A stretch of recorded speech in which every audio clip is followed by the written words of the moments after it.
大家问千万字，大家要跟大家做伙来捌一日。最近国际金仔的介绍起甲有史以来上关价，造成金箔仔嘛对咧起价变较贵。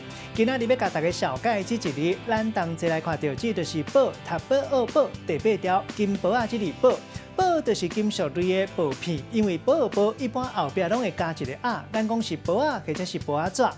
另外，无共的金属就有无共的薄片，像讲金仔薄片就是金箔仔，若是银的薄片就是银箔仔，写的薄片就是写宝，若是黏打宝仔纸就是八宝。另外，还有宝仔纸的单位，咱是算张的，像讲一张宝仔、2张宝仔，带大家做伙来小解这2个词。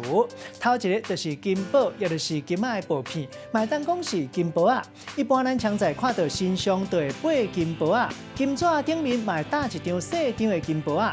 第二个词就是写宝，就是写的薄片，嘛当讲是写宝仔。